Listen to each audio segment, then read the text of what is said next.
Hvem gør jægersoldater en forskel for? Det skulle de gerne gøre, for eksempel for forsvaret og politikerne. Og tingene kræver lidt ekstraordinært, hvor at sikkerheden ikke er helt på plads, hvor risikovilligheden skal være lidt større for at løse det, hvor det kræver, at man er rigtig, rigtig skarp soldat for at løse opgaven. Det er der, man bruger sådan nogen som os. Vi er også mange gange dem, der er først inde i miljøet. For eksempel, da vi tog til Irak, der var jeg med de første, der var inden de danske styrker kom ind.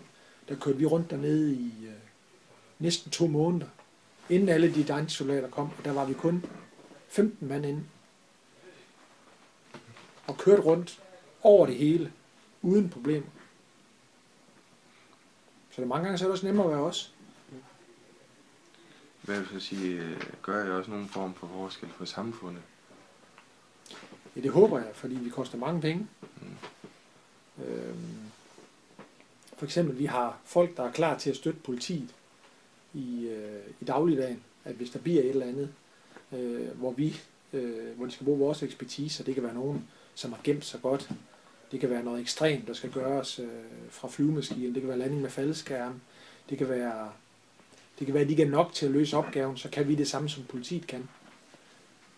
Der har vi folk, der står klar hele tiden til. Ikke? Så er ekstreme redningssituationer. Hvis der er nogen, der skal hentes et eller andet sted. For eksempel, der var en tanker nede i Ardenbugten, hvor de ikke havde nogen kaptajn til. Og der blev der ringet herop, der skulle jeg lande med kaptajnen nede oven på skibet, så han kunne sejle skibet ind.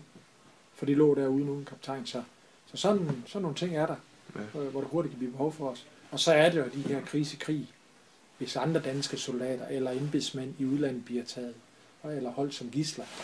Så nogen, der kan gå ind og gøre en forskel på den måde. Det er sådan nogle ting, vi er trænet til. Ja. Hvordan opererer I så, når I er ude på de missioner? Hvordan er det sat op og sådan? Jamen altså, når vi tager afsted, så tager vi har jo vores patruljer, og de er på 8 mand. De patruljer, de er sammensat, så der er en, der er fører. Så er der en, der ved en masse om efterretninger, og hvordan man får informationer ind, hvad der foregår i det miljø, vi er i, eller den del af verden, vi er i. Så er der en, der ved alt om kommunikation, så han kan sende eller ringe. Så det vi ser, det kan vi melde om.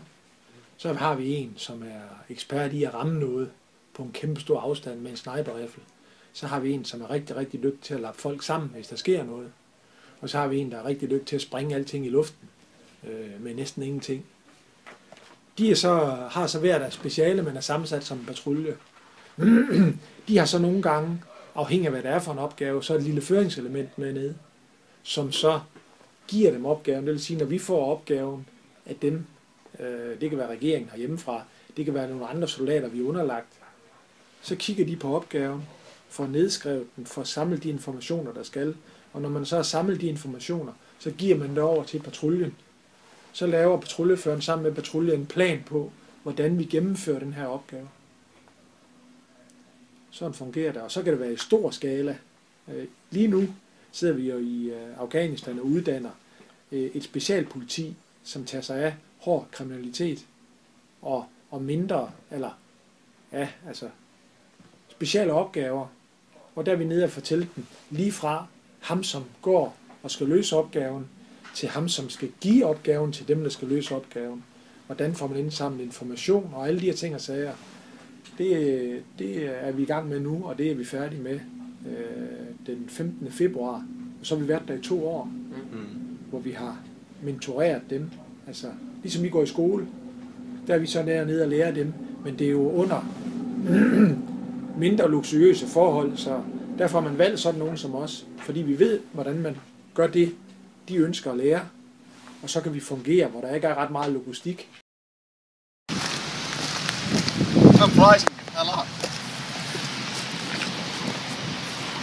Jeg ser en, der har mistet pelsen der.